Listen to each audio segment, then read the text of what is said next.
Hi, everyone, and welcome to the first screencast of November. Time is flying. Hey, schedule of the week, just a few things to be aware of. We have a technology walkthrough. I'll be doing that with Katrina. I'll talk a little bit more about that later. I thought we were doing that last week. We were doing that this week. We have Salad Day this week coming up. We have a staff meeting in the Media Center at 8 o'clock on Wednesday, and second grade breakfast on Friday, as long with our flag raising ceremony at 9:30 outside at the front. And I see that there's a baby shower for Taylor too, so lots of things going on. A couple things on the side here. We will have either a lockdown or fire drill this week, so just be aware of that. I'm not going to say when we're doing that, but just be aware of that. And Wednesday's staff meeting is going to focus on math.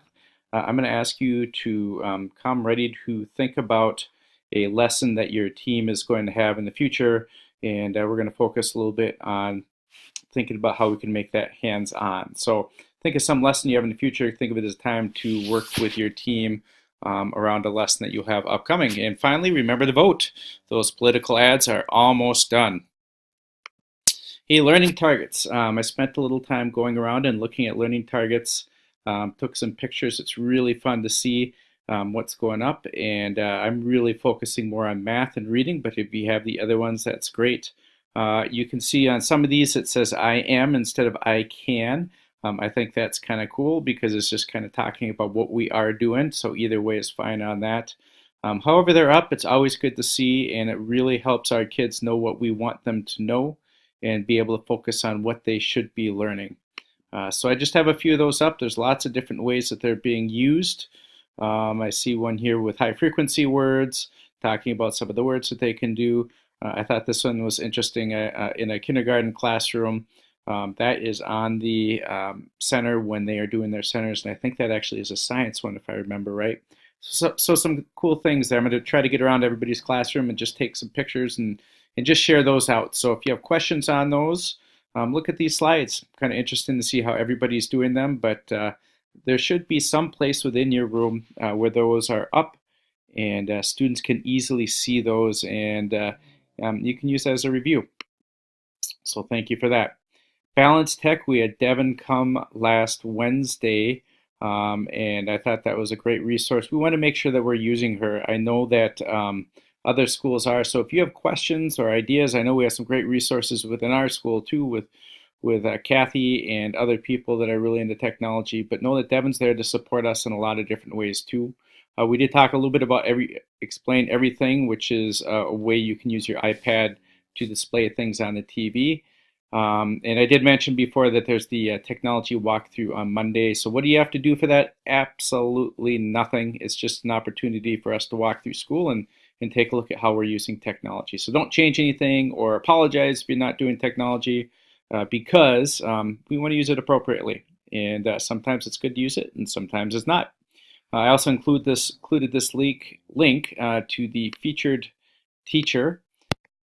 And this week it is, not a very good picture here, but this week it is on a elementary teacher using technology at Olson. And so there's lots of different ways of looking at how technology is being used effectively. So take a look at that link if you haven't already. All right, early release days. We have that after Thanksgiving. I know there's been some questions on that, so I just wanted to talk a little bit about that. Basically, it's a 2-hour early release for obviously the first time we've done this. Our prep and lunch schedule will need to be altered on those days, so just be aware of that. Students will have lunch at school, and we're going to try our prep schedule 2 different ways. For our November days, those 2 days in a row, you will have a full prep on one of those 2 days. So one of those 2 days you'll get a prep, the other day you won't. In March, we will divide it up so that everybody gets a prep each day, but it will be for obviously half a prep based upon the time that we have or something like that. So why are we trying it 2 different ways? Just trying to see which way works better, what makes the most sense. So thank you for your understanding on that.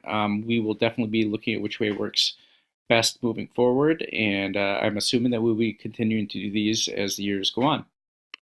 So what's going to happen? On our first day, it will be focused on literacy. Our first November early release day will be focused on literacy. I included the other subject areas on here too, in case you are interested. We will be at our school, and we'll just continue on with some of our literacy work that we've been doing. And then also on the 29th, then that will be focused on math. And once again, I think we're about 90% sure that we'll be at our school as opposed to getting together across the district by grade levels.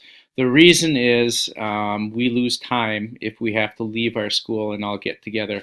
And so given that, yes, we have those 2 hours, it's precious time. So I'm imagining that we will not be getting together as grade levels across the district, but we'll be focused on on math or literacy in our buildings during those times. Pretty excited for music and Phi-Ed and some of our other specialist areas. There's some pretty interesting staff development that will be happening for you guys too, so that's good. Moving on, attendance. I've really been trying to focus on attendance this year. I know you probably have heard me, I hope you've heard me say in the morning, have students read off what our attendance is per grades. Anything you can do to help that going forward. I'm hoping that kids are hearing that. If they aren't, if you have other ideas on that, let me know. But as you can see here, our attendance rate for October was 96.67%. Our goal is to have at least 95%, and we're trying to cut down on the amount of kids that miss more than 8 days a year.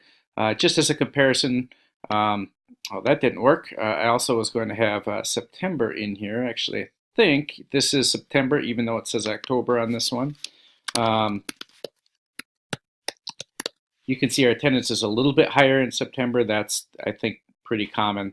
So we'll keep looking at that. I'm trying to look at this also as a comparison to last year, but it gets tricky because it's not just the amount of across the whole building at 95% or better. It's also the amount of kids that missed more than 8 days, which is less than 95%. That's our big thing for this year, is decreasing the amount of students that aren't here at least 95%.